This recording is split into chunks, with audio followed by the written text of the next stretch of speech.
Result అనేది వెంటనే ఇప్పుడే 1 డేలోనే డిసైడ్ అయ్యి, ఒక షోలోనే డిసైడ్ అయ్యి అనేసుకోవటం కరెక్ట్ కాదు. ఎందుకంటే ఇప్పుడు పండగుంది, అన్ని సినిమాలు చూస్తున్నారు, చూడాలి. ఒక 10 రోజులు ఆగితే ఈ సినిమా ఏంటని తెలుస్తుంది. ఎందుకంటే ఎప్పుడైనా సరే మనకి కొత్త పాయింట్తో వచ్చిన సినిమా కూర్చోగానే ఇవి ఎక్కేసి అద్భుతం జరిగిందని అనుకో. ఎందుకంటే కొత్త పాయింట్ ఎప్పుడైనా ఇట్ విల్ టేక్ టైం. డెఫినెట్గా ఇందులో ఉన్న కొత్త పాయింట్లో ఉన్న చిన్న చిన్న మంచి మంచి పాయింట్స్ మాత్రం డెఫినెట్గా వీటి గురించి మాట్లాడుతున్నారు. ఈ ఎపిసోడ్ ఇలాగని చాలా కొంతమంది ఇంటలెక్చువల్ పీపుల్ కొంతమంది మాట్లాడుతున్నారు, అర్థం కాని వాళ్ళు తిడుతున్నారు, ఇట్లా రకరకాల ఇవన్నీ వస్తున్నాయి.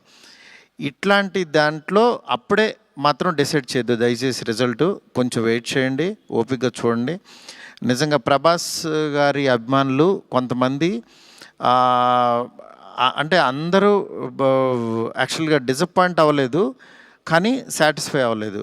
బికాజ్ మేము ట్రైలర్లో ప్రభాస్ గారిని చూపించాం, ఏది ఓల్డ్ గెటప్ చూపించాము, ఇట్లా రాక్షసుణ్ణి అనేది చూపించాము, ఆయన యాటిట్యూడు, ఆయన స్వాగు, ఇవంతా ఆయన్ని ఎక్కువ పరిచయం చేసాం.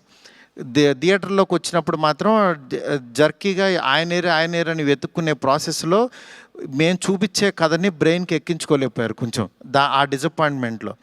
అందుకని నిన్న ఈవినింగు ప్రభాస్ గారి అభిమానులు చాలామంది ప్రెసిడెంట్స్ కూడా మాట్లాడారు నాతో, అన్న బాగా తీసామన్న సినిమా, ఆ ఓల్డ్ గెటప్ ఏమైందన్నా అది వస్తే కనుక మాకు చాలా హ్యాపీగా ఉంటుందని చాలామంది అభిమానులు మాట్లాడారు.